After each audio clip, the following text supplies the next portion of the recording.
चलो ठीक है, पिछले क्लास से कुछ पूछना है तो पूछ लो। लास्ट क्लास में हम लोग क्वांटम मैकेनिकल मॉडल स्टार्ट किए थे, ठीक है, तो कुछ पूछना है तो पूछ लो, आज क्विकली पूरा कंप्लीट कर देंगे जो भी है इसमें। नहीं है तो चलो स्टार्ट करते हैं क्विकली। देखो ये वाला जस्ट पिछले क्लास हम लोग किए थे। इस मॉडल में हम इलेक्ट्रॉन को वेव फंक्शन से रिप्रेजेंट करते हैं, जिसको साई से डिनोट किया जाता है। और ये साई है तुम्हारा वो 3 वेरिएबल एक्स वाई जेड का फंक्शन होता है, मल्टी वेरिएबल फंक्शन। फिर ये साई जो है श्रोडिंगर वेव इक्वेशन को सेटिस्फाई करता है, जो तुम्हारा श्रोडिंगर वेव इक्वेशन सामने लिखा हुआ है। इसका कॉम्पैक्ट फॉर्म तुम्हारे पास आता है ये H cap psi is equal to E psi. फिर इस साई को जो एक्स वाई जेड का फंक्शन है, इसे एक्स वाई जेड कोऑर्डिनेट में, जिसको कार्टेशियन कोऑर्डिनेट बोलते हैं हम लोग, जो यूज कर रहे हो 11th-12th लेवल पे, वही हम लोग पढ़ते हैं। उस सिस्टम में सॉल्व करना बहुत कॉम्प्लेक्स हो जाता है, इसलिए इसको क्या करते हैं, कोऑर्डिनेट चेंज करते हैं और आर थीटा फाई वाले सिस्टम में जाते हैं, जिसको बोलते हैं स्फेरिकल कोऑर्डिनेट सिस्टम। वो बता दिए तुम लोगों को। फिर यहाँ पे ये जो अपने पास साई जो एक्स वाई जेड का फंक्शन नहीं रहा, आर थीटा फाई के टर्म्स में हम लोग बात करेंगे। और इसका दो पार्ट आर आर और एक एंगुलर पार्ट और एक रेडियल पार्ट। रेडियल पार्ट यहाँ ध्यान देना, इस रेडियल पार्ट से ही एन और एल प्रिंसिपल क्वांटम आता है, प्रिंसिपल क्वांटम और एजीमुथल। और ये वाले पार्ट से आता है तुम्हारे पास एल और एम। यानी पहला वाला पार्ट रेडियल में जो है एन एल पे डिपेंड करता है, ये एंगुलर पार्ट एल और एम पे डिपेंड करता है। चौथा जो 3 क्वांटम नंबर है वो यहाँ से नहीं आ रहा, वो बाद में डिफाइन किया गया। तो 3 क्वांटम एंगुलर पार्ट से केवल एम ना होगा। नहीं, एल और एम दोनों है, एल और एम दोनों का ये फंक्शन होता है, ठीक है, पढ़ के देखना, दोनों का फंक्शन होता है, दोनों का फंक्शन होता है। एल तुम्हारा क्या शेप को बताता है, और शेप जब तुम लोगे तो वो कैसा है नहीं है, उसमें एंगल लगाने का सेंस आ ही जाएगा। ये क्वेश्चन है, आज हम कंप्लीट करेंगे। ये एडवांस का क्वेश्चन है, 4 क्वेश्चन है मान लो। चारों क्वेश्चन लास्ट में डिस्कस करेंगे, ये चारों का चारों क्वेश्चन हम पहले पूरा पढ़ लेते हैं। तो हम लोग आज का स्टार्ट करने वाले हैं। तो देखो सबसे पहले भी हम लोग क्या पढ़ने वाले वो देखो, साई हम लोग पढ़ लिए, साई का सिग्निफिकेंस क्या है। देखो अगर फिजिकली बात करोगे ना, तो पहले यहाँ लिख लेते हैं हम लोग, पढ़े होगे तुम भी वैसे, बुक देखोगे। देखो साई सिंपली एक वेव फंक्शन है, और अब हम आर थीटा फाई में ही बात करेंगे, अब एक्स वाई जेड नहीं लिखेंगे, क्योंकि हम लोग अब इसको आर थीटा फाई में कन्वर्ट कर चुके हैं।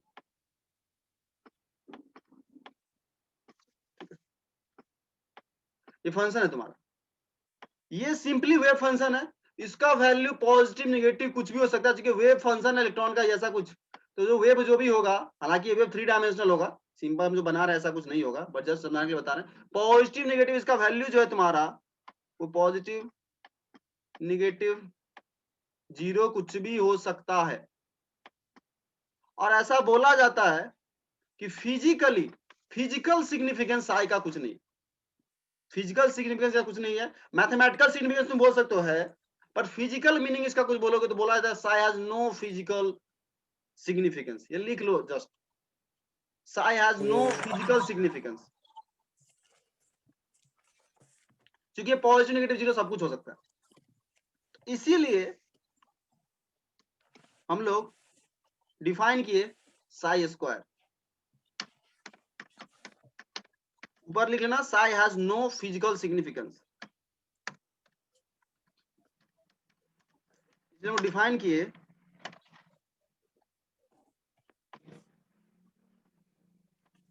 साई स्क्वायर। सच में ये साई के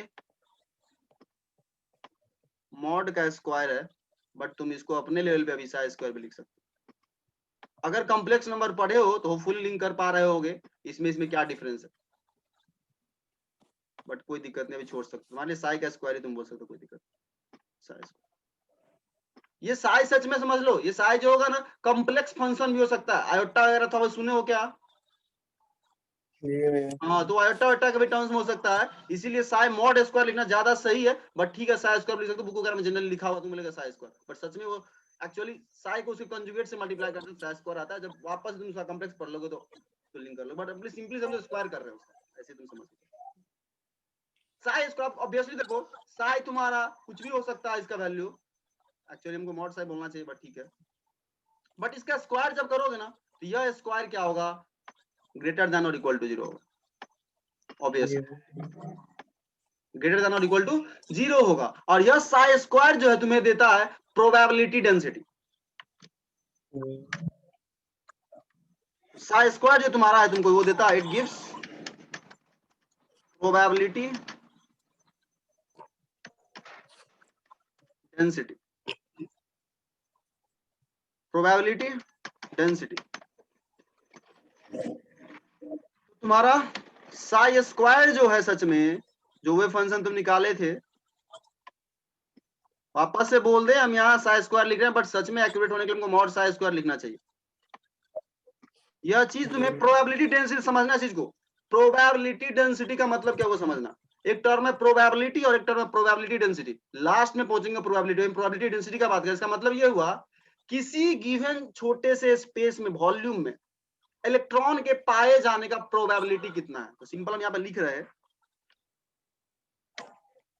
probability of finding an electron in a unit volume. Unit volume में इलेक्ट्रॉन के पाए जाने का प्रोबेबिलिटी कितना है। तो ये चीज सच में क्या है, probability divided by volume. Probability divided by volume, ध्यान रखना। इस साई स्क्वायर तुम्हें प्रोबेबिलिटी पर यूनिट वॉल्यूम देता है, सीधा सीधा। तुमको जस्ट इसका मतलब क्लियर पता होना चाहिए, इसी पे इतना ही तुम्हारा काम चल जाएगा। ठीक है, ये साई स्क्वायर है, होपफुली क्विकली बढ़ेंगे मार्क्स। ठीक है, तो टाइम ज्यादा लेंगे। ये साई स्क्वायर का मतलब हो गया। अब यहाँ ध्यान दो, तुम जानते हो कि साई क्या होता है, आर आर इंटू, बोलो, F theta phi.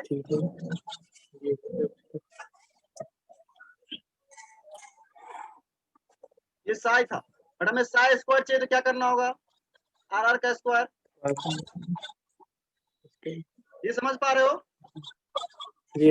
Simply Sai square निकाला। अब ध्यान देना यहाँ पे, ये साई स्क्वायर क्या है, प्रोबेबिलिटी डेंसिटी। तो इसमें अगर हम आर स्क्वायर आर का बात करें, जिस पर मेनली क्वेश्चन आता है एडवांस में, तो इसको क्या बोलोगे, रेडियल प्रोबेबिलिटी डेंसिटी।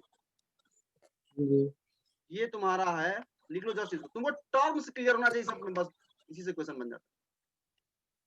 रेडियल, जो रेडियल वाला पार्ट ले रहे हो तो इसको रेडियल प्रोबेबिलिटी डेंसिटी बोल दोगे, प्रोबेबिलिटी। और एफ स्क्वायर थीटा फाई को एंगुलर प्रोबेबिलिटी डेंसिटी कुछ बोला नहीं जाता है, एंगल के सेंस से प्रोबेबिलिटी का बात करना उतना मीनिंगफुल नहीं होता, इसलिए आर स्क्वायर आर पे हम फोकस करेंगे। यानी प्रोबेबिलिटी डेंसिटी का रेडियल वाला पार्ट रेडियल प्रोबेबिलिटी डेंसिटी कहलाता है, जिसको हम आर आर का स्क्वायर बोलेंगे। ऑब्वियस सी बात है, स्क्वायर का बात हो रहा है। तो साई स्क्वायर प्रोबेबिलिटी डेंसिटी है, उसका रेडियल पार्ट लोगे तो वो रेडियल प्रोबेबिलिटी डेंसिटी कहलाएगा। इजी है, ज्यादा टाइम लेंगे नहीं।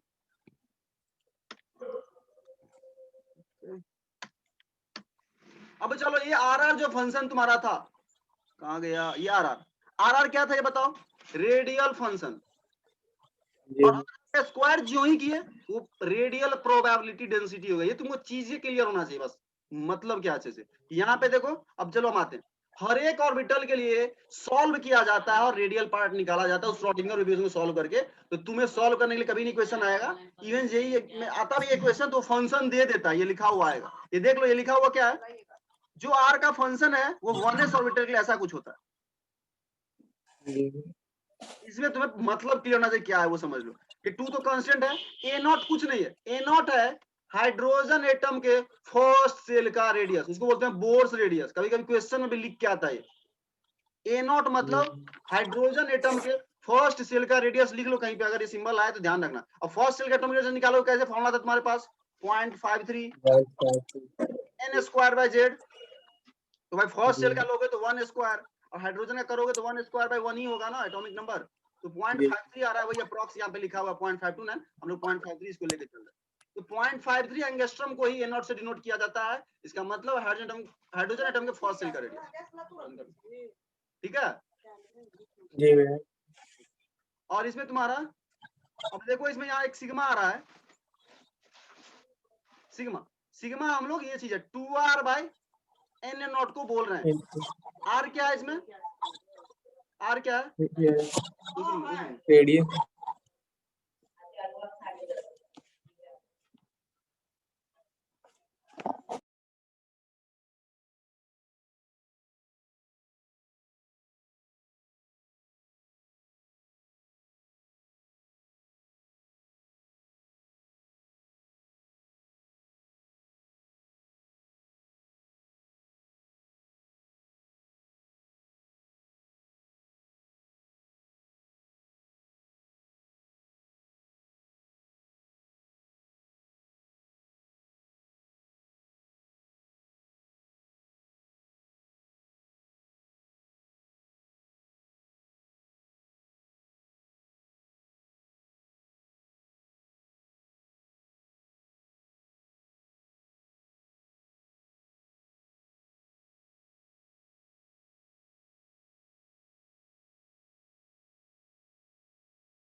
चलो ठीक है, सुन पा रहे हो क्या?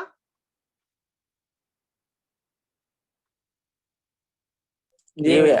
चलो, तो देखो ये तुम्हारा फंक्शन है, सच में ऑब्वियस सी बात है, देखो यहाँ आर लिखा हुआ तो आर का ही फंक्शन है, तो फाइनली अगर तुम पुट कर दो सिग्मा का वैल्यू यहाँ पे 2r bye n not, n क्या लोगे 1s है, तो प्रिंसिपल क्वांटम नंबर कितना लोगे 1 1 हो जाएगा। तो वही चीज यहाँ पुट करके फाइनली यहाँ आर का फंक्शन आर के टर्म्स में लिखा होगा,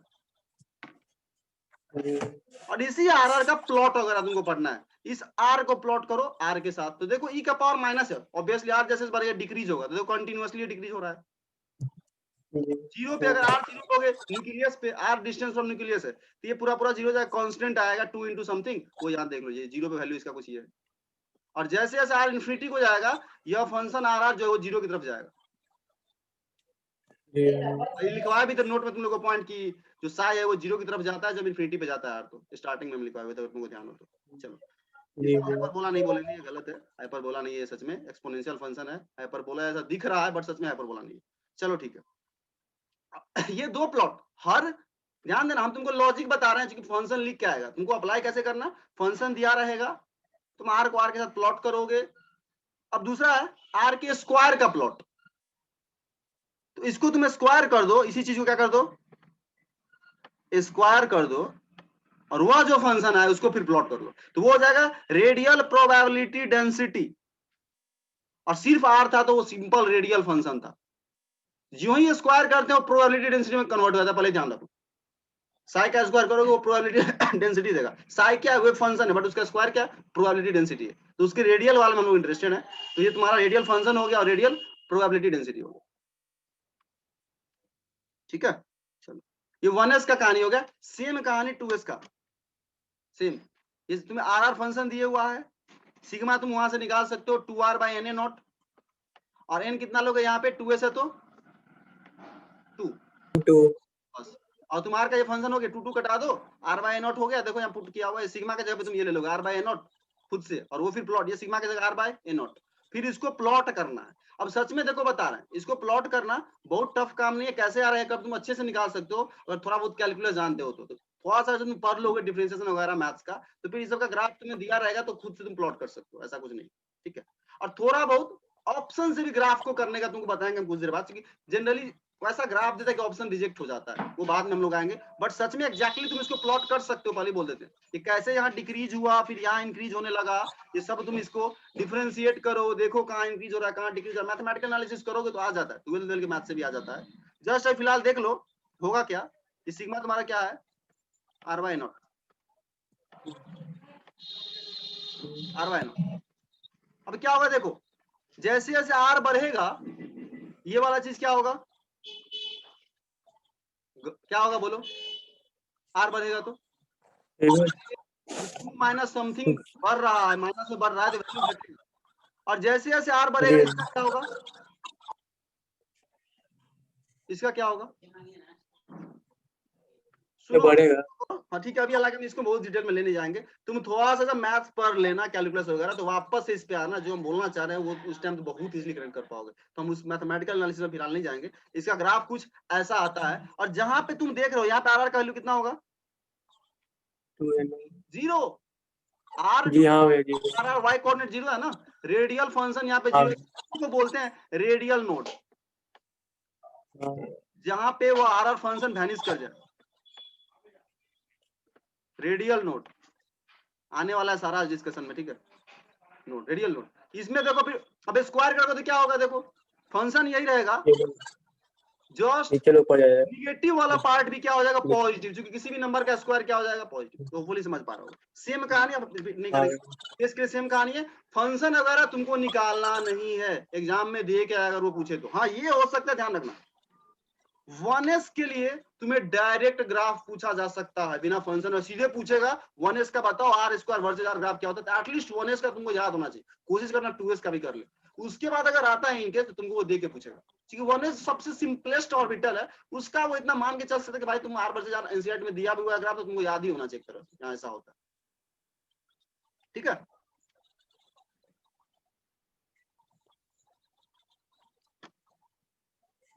का हो गया 3s का फंक्शन यहाँ हम नहीं लिखे हुए हैं, ग्राफ कुछ ऐसा आता है, जस्ट ग्राफ देख के बताओ, यहाँ पे ये फंक्शन, ये वाला एक्स एक्सिस को जहाँ पे कट कर रहा है वहां पे रेडियल नोड होगा। कितना रेडियल नोड है इसमें? 2 रेडियल नोड है। इस देखो ये भी 2 रेडियल नोड है, और स्क्वायर कर दिए तो क्या हुआ? जो निगेटिव था वो भी क्या बन गया? पॉजिटिव। स्क्वायर पॉजिटिव होता है, ऊपर आ गया। चलो ठीक है। सेम कहानी 2p का फंक्शन दिया हुआ है, अच्छे से एनालाइज करो, प्लॉट करो। आर वर्सेस 2p है, आर वर्सेस आर है। और दूसरा ग्राफ क्या है? R square. देख लो पहले, ऑब्जर्व करो, हर केस में 2 ग्राफ हम लिखे हुए हैं। 3s का भी 2 ग्राफ, 2s का भी 2 ग्राफ, आर वर्सेस आर, और इसका भी 2 ग्राफ। बट कहाँ गए? 2p में एक ही ग्राफ है, आर स्क्वायर वाला ग्राफ कैसे बनाओगे? आर स्क्वायर वाला ग्राफ कैसे बनाओगे? बस बोलो। सेम ही रहेगा। बिल्कुल सही। यही चीज सब पॉजिटिव भी है, निगेटिव रहता तब तो स्क्वायर करने, यही चीज थोड़ा बढ़ जाएगा, ऐसा कुछ ऐसा होता है। हालांकि ये पीक चेंज हो सकता है, हालांकि यही चीज रहेगा, यही चीज क्या होगा? इलोंगेट हो जाएगा। ये जस्ट वही सब ग्राफ है 3p के लिए। 2 ग्राफ, आर का और एक आर स्क्वायर का। आर मतलब रेडियल फंक्शन, आर स्क्वायर मतलब रेडियल प्रोबेबिलिटी डेंसिटी। 4p का भी है, ये 3d का भी है। पहले ही बोलते हैं 1s 2s का तुम याद ही कर लेना, बाकी का अगर एग्जाम में आएगा भी तो वो तुम्हें दे के फंक्शन देगा, फिर हो सकता है प्लॉट करवा। अब आ जाओ नोट पे सीधा सीधा। नोट थोड़ा सा तुम लोग को बोलते पढ़ने के लिए भी, क्विकली बोलो, कोई अगर समझो तो नोट का डेफिनेशन क्या समझो? The place where probability of finding electron is 0. बिल्कुल सही, बिल्कुल सही। नोड मतलब जहां पे इलेक्ट्रॉन के पाए जाने का कोई चांस नहीं, एक वैसा जगह, वैसा रीजन, या इसको मैथमेटिकली बोलना चाहते बोलेंगे the locus of all points जहां पे probability of finding an electron is 0। उस पॉइंट्स के लोकस को अगर तुम ड्रॉ कर देते तो बोलेंगे हाँ भाई वही लोकस मेरा नोड है। मैथमेटिकली अगर बोले तो, सिंपल बोले तो वैसा जगह जहां पे इलेक्ट्रॉन के पाए जाने का कोई चांस ना हो, वो कहलाता है नोड। नोड मतलब नोड पे इलेक्ट्रॉन नहीं पाया जाएगा। इलेक्ट्रॉन डेंसिटी कितना होता है नोड पे? 0। इलेक्ट्रॉन तुम्हें मिलेगा ही नहीं वहां पे, प्रोबेबिलिटी ऑफ फाइंडिंग इलेक्ट्रॉन वहां पे 0। चलो ठीक है, ये नोड हो गया। डेफिनेशन क्विकली लिख लो, लिखना है तो।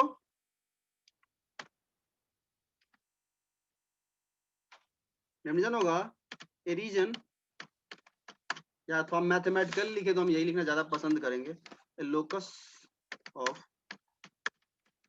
Points where probability of finding an electron is 0। Electron node पे नहीं, ये ज्यादा इंपॉर्टेंट है, पहले बोलते हैं नीट के लिए भी और इसके लिए। मैथमेटिकल वाला पार्ट जे एडवांस में ही आने का चांस है, बट ये तो कहीं भी आ सकता है, इसलिए इस पे ध्यान देना सही से।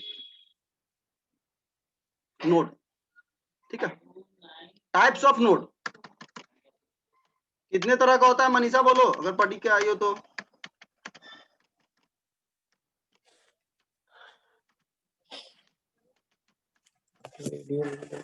रेडियल नोड और एंगुलर नोड। चलो इसको डिफाइन करते हैं हम लोग। रेडियल नोड को कैसे डिफाइन करेंगे ये बताओ। तो सिंपल देखो, अगर हमसे मैथमेटिकली बोलोगे तो पहले ये समझ लो, ये दोनों के दोनों जगह पे इलेक्ट्रॉन नहीं पाया जाएगा, उसका प्रोबेबिलिटी 0 होगा। दोनों ऐसा जगह जहां पे इलेक्ट्रॉन के पाए जाने का प्रोबेबिलिटी 0 है। रेडियल एंगुलर वर्ड कैसे है? तो मैथमेटिकली बोलोगे तो हम ये बोलेंगे, तुम वेव फंक्शन में देखो 2 तरह का चीज है, आर आर और एक f theta phi, angular part. और जहां पे गौर से देखो एफ थीटा, ठीक है।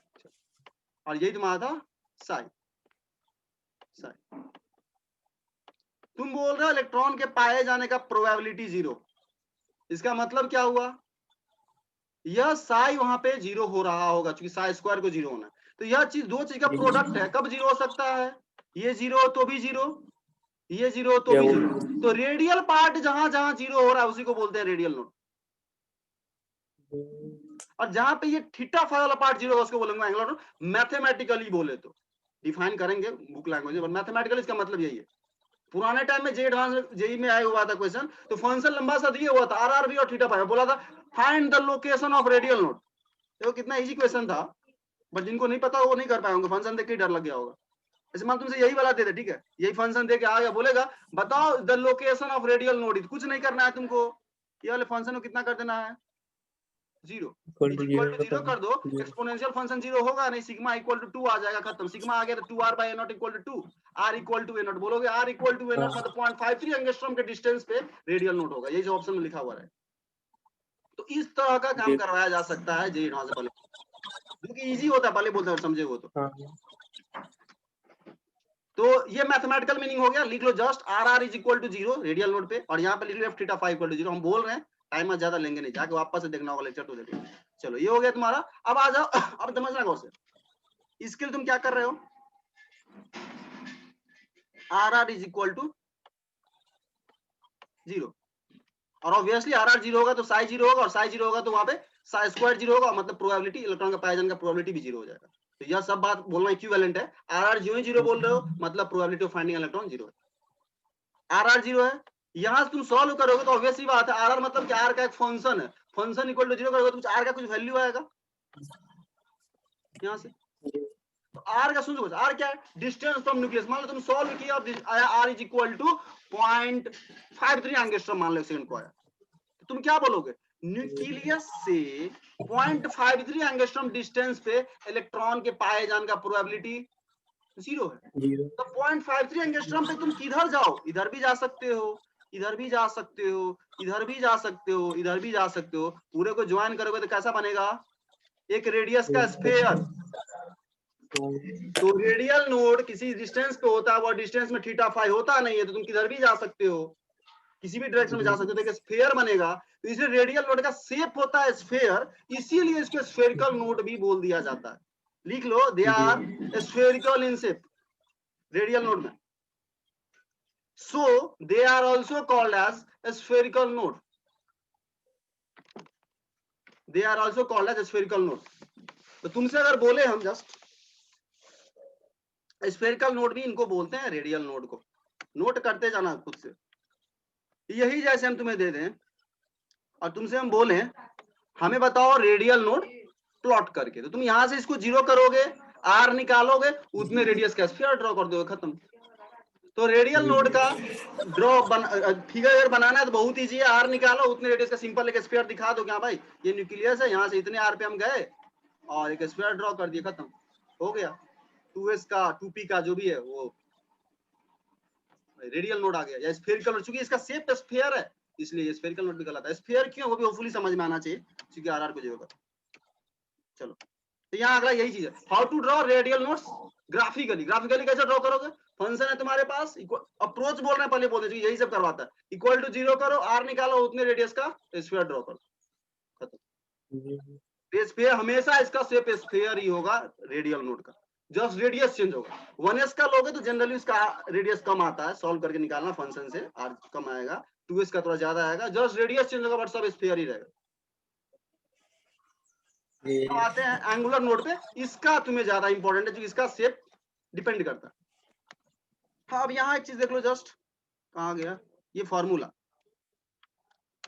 किसी ऑर्बिटल में कितना रेडियल नोड होगा, number of radial node, book पढ़े होगे तो पता होना चाहिए तुम लोगों को, नंबर ऑफ रेडियल नोड होता है n माइनस l माइनस 1, और एंगुलर नोड होता है सिंपली l। n हो गया प्रिंसिपल क्वांटम, मतलब हो गया ज्योमेट्रिकल क्वांटम। बोले कोई डब्बा है 4p, इसके लिए बताओ रेडियल नोड कितना है, ये इस पे क्वेश्चन नीट में आया हुआ, 4p में कितना रेडियल नोड होगा, तो फॉर्मूला लगा दो, n 4 हो गया इसके लिए n माइनस l कितना होगा p के लिए 1 माइनस 1, तुम बोलोगे 4p में 2 रेडियल नोड होगा, और एंगुलर नोड कितना होगा जितना इसका l है, l इक्वल टू 1, खत्म। इस पे आया हुआ question, the number of radial nodes in 4p is 2 and angular nodes is 1। अब ये इसका वैल्यू क्या होगा, वो हो गया मैथमेटिकल काम। बताओ कहाँ का, किसकी दो जगह अगर हो रहा है जीरो, तो वो दोनों रेडियस निकाल के बताओ, तो फंक्शन दिया रहेगा, मैथमेटिकली काम करवाएगा, जो कि जेईई एडवांस में इसका चांस है करवाएगा। नीट वगैरह में डायरेक्टली आता है क्वेश्चन की कितना नोड होगा, ठीक है। तो ये लिख लेना, radial node n minus l minus 1 होता है, एंगुलर नोड l होता है। अगर टोटल नोड पूछे तो इन दोनों को ऐड कर दो, n minus l minus 1 plus, question में आता है टोटल नोड तो ऐड करना पड़ेगा, तुम ऐड करोगे तो शायद टोटल आएगा n minus 1 minus l plus l, खत्म। हाँ, तो ये तुम लोग खुद से करना है ना, वापस से टाइम नहीं। चलो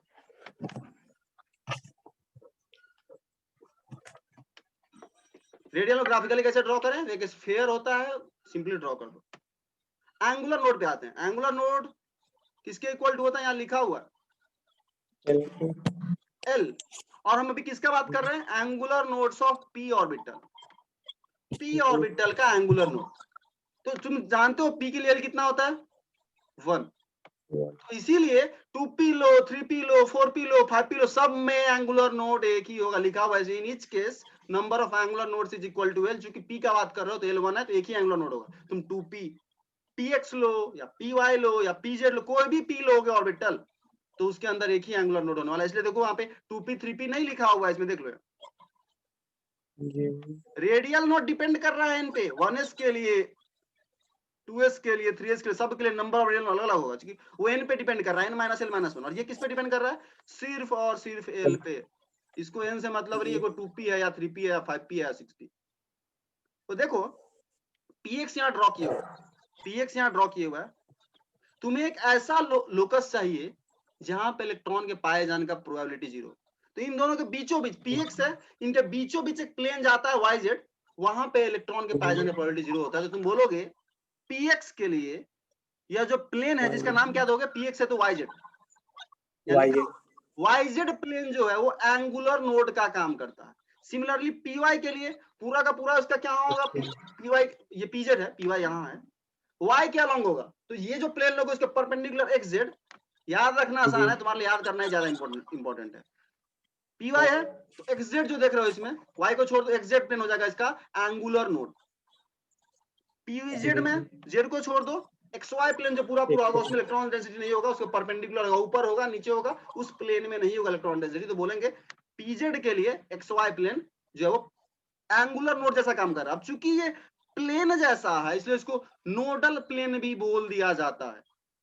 एंगुलर नोड यहाँ पे जो निकाल रहे हो, चूंकि प्लेन जैसा आ रहा है p के लिए, इसलिए इसको तुम एंगुलर नोड भी बोल सकते हो। तो तुम्हारे लिए इंपॉर्टेंट ये हो जाता है कि हाँ भाई px के लिए कौन सा प्लेन एक्ट करता है नोड जैसा, एंगुलर नोड जैसा? तो बोलोगे yz प्लेन। इसके लिए xy आसान है याद रखना भी, मतलब जो भी दिया z दिया है तो xy, y दिया है तो xz, एक ही होगा, देख लो, इसलिए एक ही प्लेन है। ये p वाले का हो गया बात। अब आता है क्वेश्चन यहाँ लिखे हुए हम, what about angular node of s orbitals? s orbital के एंगुलर नोड बात कैसे करें? बताओ क्या आंसर होगा क्विकली? 0 होगा। 0 होगा, इसलिए इसमें होगा ही नहीं एंगुलर, चूंकि L इसके लिए 0 होता है तो एंगुलर नोड होगा ही नहीं, तो क्यों इसका बात करें? 0, तो इसका बात ही नहीं करें, एंगुलर नोड नहीं होता। S का कोई भी डब्बा लो, उसमें एंगुलर नोड नहीं होगा, सिर्फ और सिर्फ रेडियल नोड ही होगा। अब D के डब्बे का बात करते हैं। D का 5 डब्बा होता है, पांचों डब्बे का बात करते हैं एंगुलर नोड का।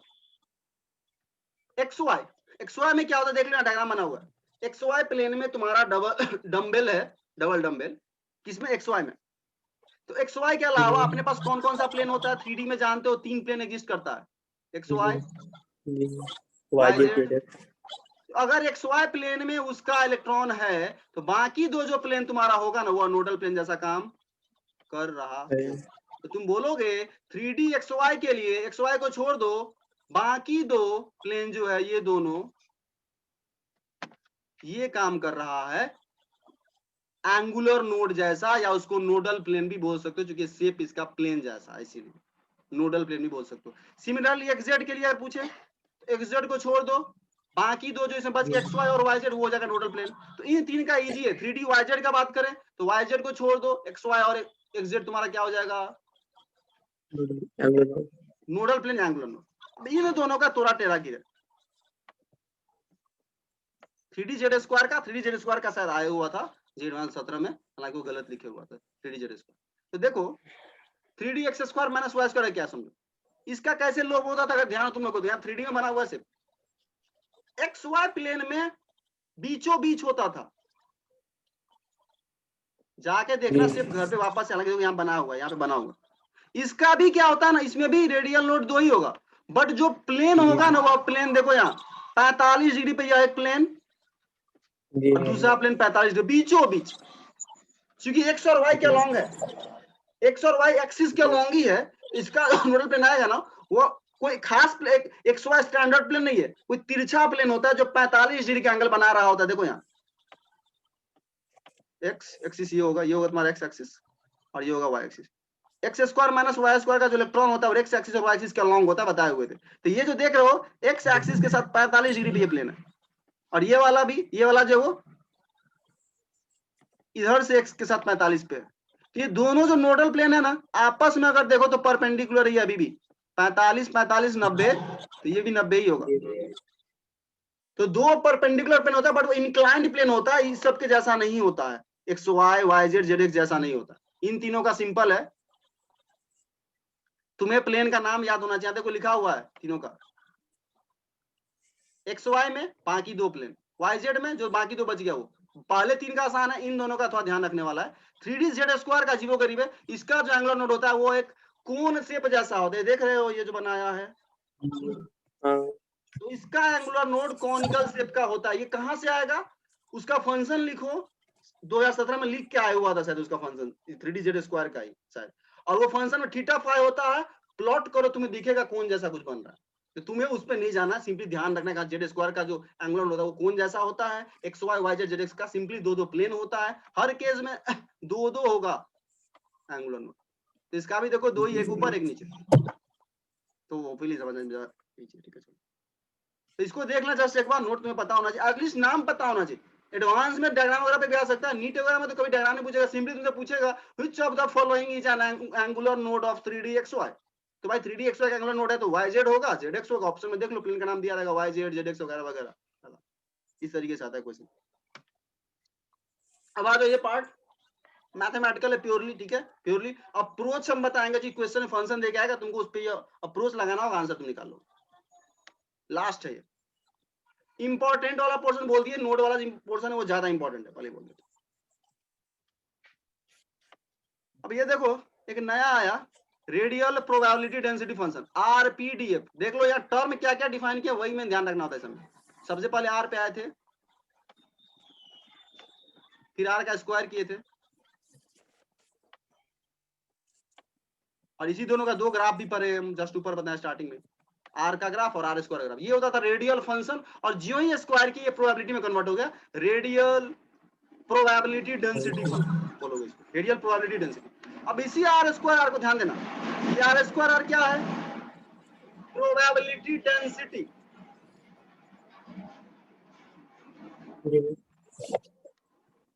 प्रोबेबिलिटी डेंसिटी है ये, मतलब प्रोबेबिलिटी बाय वॉल्यूम है। अगर तुम्हें बोले इस बाय वॉल्यूम से हमें प्रोबेबिलिटी चाहिए तो तुम बोलोगे वॉल्यूम से मल्टीप्लाई कर देंगे।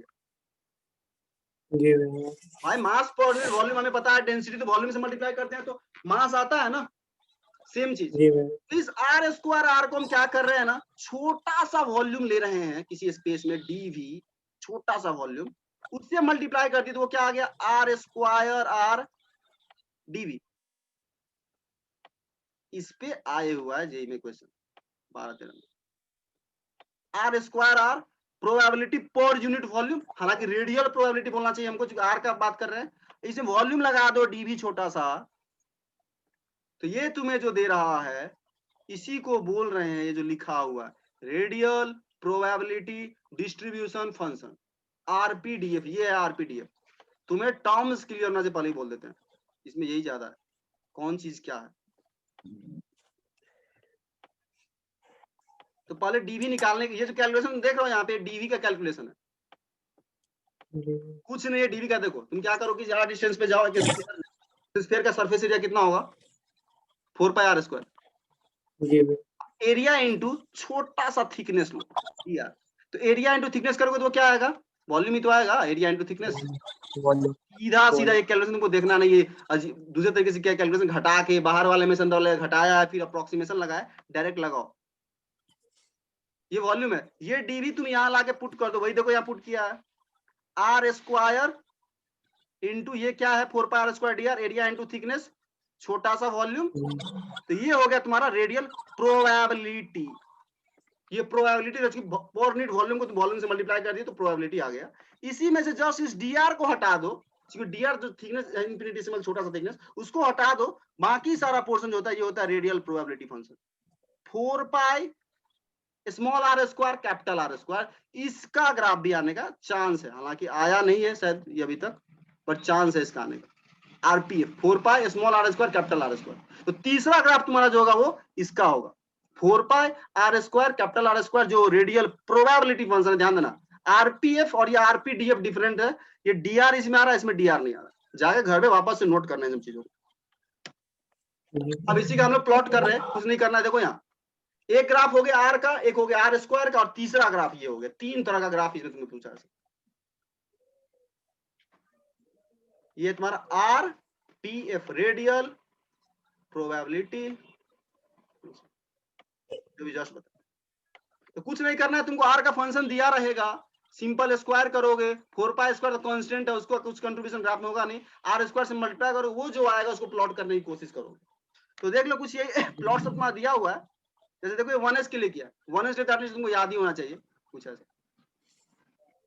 1s का देखो किया क्या, मैथमेटिकल जाके देखना घर पे, आर का फंक्शन इसे पता है, ये मल्टीप्लाई करके फंक्शन निकाल लिया, ये सब निकाल लिया, ठीक है। और ये जो देख रहे हो पॉइंट, यहाँ पे क्या हो रहा है, रेडियल प्रोबेबिलिटी फंक्शन का वैल्यू क्या हो रहा है, मैक्सिमम।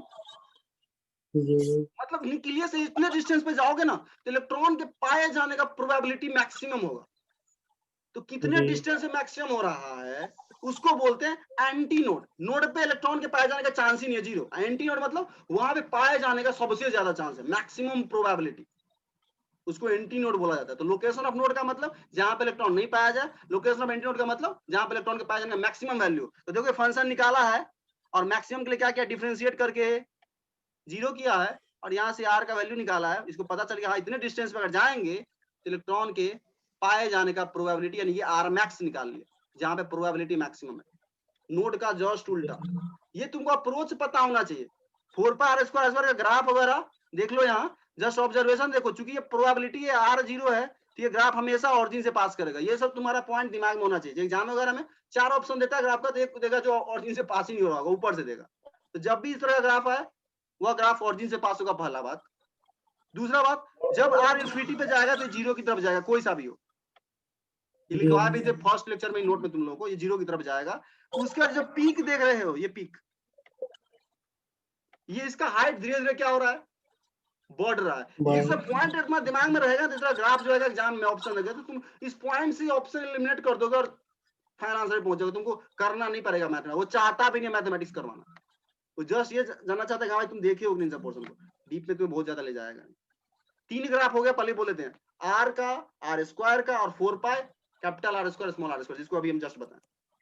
मैथमेटिकल पार्ट है, अगर फंक्शन देके इनकेस आ जाता है एग्जाम वगैरह में, तो तुम जब खास करके मैथ सॉल्व के लिए बोल रहे हैं, जब तुम 2 साल का मैथ पढ़ लिए रहोगे, इतना कैलकुलेशन तुम्हारे लिए बहुत इजी काम हो जाएगा उस टाइम तक। खास करके तो तुमको बस पता होना चाहिए ऐसा कुछ करना है। अगर बाय द वे आ जाता है फंक्शन देकर के, बोले कि बताओ कहाँ पे किस आर पे जो है प्रोबेबिलिटी मैक्सिमम हो रहा है, तो कोई दिक्कत नहीं भाई, फंक्शन दिया रहेगा, पी निकाल लो, डिफरेंशिएट कर लो, 0 कर लो, आर आ जाएगा, एक लाइन में आ जाएगा। देख लो कैलकुलेशन जस्ट यहाँ दिया हुआ है, तुम किसी भी डब्बे के लिए कैलकुलेशन रिपीट कर सकते हो, फंक्शन अगर तुम्हें पता है। और फंक्शन कहाँ से आएगा, श्रोडिंगर इक्वेशन को सॉल्व करके, जो तुमसे नहीं करवाया जाएगा, डायरेक्ट दिया रहेगा फंक्शन, तुमको ये लगाने को बोलेगा। ये आया हुआ है, जेई पुराने टाइम में आता था, 20-25 साल पहले आता था, फंक्शन दे दे करके सब्जेक्टिव वाले में निकालो कहाँ पे आर मैक्सिमम वगैरह वगैरह।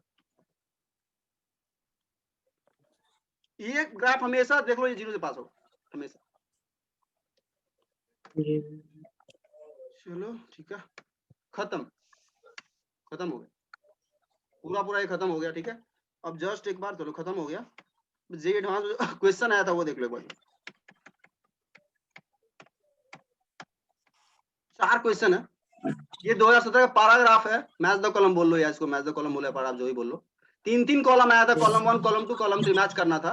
और ये वाला क्वेश्चन पता नहीं 2017 ही लिखा हुआ, हमको ध्यान नहीं है 17 में क्वेश्चन आया था कि नहीं। देख लो बहुत इजी क्वेश्चन है। अभी जस्ट जो पढ़े हो तुम वही है, अभी जस्ट जो लास्ट में पढ़ा बोला है 16 का है, वो वही बोल रहे नहीं, जहां से लिए वो 17 लिख दिया धोखा से। वही हमको भी लग रहा था 17 का क्वेश्चन नहीं, 17 में 3 क्वेश्चन ऑलरेडी आ गया था, ये कैसे एक और आ जाएगा, तो हम सोच रहे 4 क्वेश्चन जहां से हम लिए वहां पे लिखा हुआ था, ठीक है। चलो देखो यहाँ, तो 1s के तुमसे बोला गया है, देखो यहाँ ये वॉल्यूम है छोटा सा dv, और बोल क्या रहा है, प्रोबेबिलिटी। प्रोबेबिलिटी क्या होता है जस्ट बताएं, आर स्क्वायर को पर यूनिट वॉल्यूम को dv से मल्टीप्लाई कर दो, और dv क्वेश्चन में तुमको लिख के भी दे दिया जान करके, इनकेस तुम नहीं जानते हो तो तुम्हें वो बोल रहा है r square 4 pi are square का तुम प्लॉट बनाओ। तो अभी जस्ट देखे हो वह ग्राफ ऑरिजिन से पास होता है, थोड़ा सा भी जो देखा हुआ रहेगा वो लगा देगा आंख बंद करके इस पे, ये सब ग्राफ समझ रहे हो। दूसरी बात, ये ग्राफ तो ऐसे ही रिजेक्ट कर देगा, भाई ये इन्फिनिटी पे जा ही नहीं रहा, यही पे आके 0 हो जा रहा, खत्म हो जा रहा है। ये तो ऐसे ही गलत ये है। ऑडियंस को बात जनरली करने का हाँ, तो जनरली तुमको ऐसे ये वाला देखो, जल्दी जल्दी में कोई क्या करेगा ना, आर वाला ग्राफ अगर उसको याद होगा 1s का तो लगा देगा ये वाला, क्योंकि 1s का देखना आर वाला ग्राफ ऐसा था, लेकिन आर का ग्राफ नहीं पूछा, प्रोबेबिलिटी का पूछा है, तो ये आर का ग्राफ है, पी का ग्राफ नहीं है। ये वाला देखो भाई, प्रोबेबिलिटी है, ऐसे ही दिख रहा है, आर 0 होगा तो ये चीज कहाँ जाएगा, 0 हो जाएगा, तो ये ऑरिजिन से पास ही नहीं हो रहा है। जी। तो पहले ही बताते हैं इस पार्ट से क्वेश्चन, हालांकि ग्राफ वगैरह का तो पहले ही बोल देते हैं, तुम सॉल्व करने से अच्छा ऑप्शन से जाया करो। ये 3 क्वेश्चन भी ऑप्शन से जाने में बहुत फायदा है। नहीं तो कितना लोग क्या करेगा, पहले बोलेगा हम चारों का कॉलम को मैच कर लेते हैं ऐसे ऐसे कर करके, फिर जाएंगे ऑप्शन पे, बहुत टाइम लगेगा, गलती होने का भी चांस है। ऑप्शन से जाओ, ऑप्शन में जो जो मैच दिए हुआ है, फर्स्ट का थर्ड, मतलब फर्स्ट से थर्ड जा रहा है ये, और थर्ड से फिर कहाँ जा रहा है, आर पे जा रहा है, देखो ये मैच कर रहा है, ठीक है। अब देखो यार, देखो probability density is maximum at nucleus 1s के लिए, तुम ऑप्शन से जाओ और देखो गलत कौन है, ज्यादा बेटर हो जाना। अभी तुम लोग को सारा चीज ध्यान में नहीं होगा, इतना कुछ बोल दिया जल्दी जल्दी में, वापस इसलिए हम भी इसको करवाएंगे भी नहीं, जाना वापस के बाद देखना, खुद से 2-3 पेज का, पहले बोलते 2-3 पेज का नोट्स बना लेना, सफिशिएंट होगा इस पार्ट का क्वेश्चन सॉल्व करने के लिए, फाइनल एग्जाम में भी ये एडवांस में पहले ही बोल देते। 2-3 पेज का नोट्स बनाना, इन क्वेश्चंस को देखना, कुछ कुछ पॉइंट जस्ट नोट कर लेना, बस हो गया खत्म। एग्जाम देना, मान लो टेस्ट ही दो या कोई भी दो, 2 पेज का देख लो, जस्ट देख के चले जाओ, क्वेश्चन उतने से बन जाएगा। तो इसलिए ये पार्ट सब रिलेटिवली इजी हो जाता है, लेकिन यही होता है कुछ बच्चा सब मैथ्स देख करके बहुत ज्यादा डर जाता है, ये है वैसा है वैसा है, कुछ नहीं है वैसा, आराम से देखो तो इजीली हो जाएगा। तो छोड़ना नहीं, इस पोर्शन को पहले बोलते हैं। अभी के ट्रेंड में लगभग आ रहा है बराबर, पता नहीं इस साल आया था, एकदम ध्यान नहीं देते पेपर में, आ रहा है लगभग किसी न किसी पार्ट में आ रहा है। देखो यहाँ ये इस पार्ट क्या क्या, देखो हाइड्रोजन स्पेक्ट्रम भी मिक्स कर दिया है इसमें, n = 2 से n = 4 इलेक्ट्रॉन जाएगा तो कितना एनर्जी का जरूरत होगा, तो भाई वो भी लगाओ, जो तुम पढ़े हो एनर्जी का फॉर्मूला -13.6 Z² - वगैरह वगैरह जो भी बेसिक, तो वो थोड़ा बहुत लगा सकता है कुछ भी, ठीक है। बाकी देखो एक रेडियल नोड है, 1 रेडियल नोड, 1s में कितना होगा रेडियल नोड, n-l-1, तो बेसिक सारा इस क्वेश्चन में यूज हो रहा है, पहले बोलते बेसिक सारा इस क्वेश्चन यूज हो जा रहा है। दूसरी बात ये भी ध्यान रख सकते हो, 1s वगैरह का जो साई होता है ना, जस्ट ध्यान रख सकते हो, उसमें एंगुलर वेव जो पार्ट होता है ना, उसमें थीटा फाई नहीं होता, इंडिपेंडेंट होता है। इस पॉइंट से तुम ये डिसाइड कर सकते हो कि cos थीटा वाला फंक्शन 1s का नहीं हो सकता। जी भैया 1s का जो होता है ना, वो चूंकि इसका स्फेरिकल शेप है, 1s का जो होता है वो थीटा फाई पे डिपेंड नहीं करता है, ये भी ध्यान रखिएगा। जस्ट इस वाले डब्बे का थीटा फाई नहीं आता उसके अंदर, थीटा फाई आया है तो मतलब वो समझ जाओ p होगा या d होगा, ऐसा ही कुछ होगा। ऑप्शन जाना बहुत ज्यादा सही, क्योंकि इसको तुम मैच करने बैठोगे, हो सकता है तुम चारों को चारों से अच्छे से मैच नहीं कर पाओ, कहीं भी जाके फंस जाओ, बट ऑप्शन ऐसे दिया हुआ था कि तुम ऑप्शन से जाओ तो तुम्हें पता चल जाएगा कौन सा गलत है कौन सा सही, ठीक है। चलो ठीक है, खत्म कर दी इस पार्ट को हम पूरा जाके नोट्स बनाना तभी फायदा होगा, पहले ही बोल देते, नहीं तो फिर तुम ये भूल जाओगे आराम से, सब लोग भूलता है। कॉपी में लिखा रहेगा 2 पेज में, कभी भी रिवाइज करके तैयार कर सकते हो, इस टॉपिक को आधे घंटे में तैयार कर सकते हो।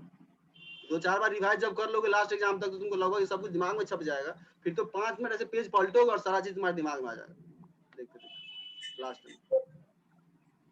चलो ठीक है, हम इसको क्लोज कर रहे हैं, वापस से हमको लिंक भेजना होगा, 2-4 मिनट और टाइम लेंगे, फिर हम खत्म करेंगे।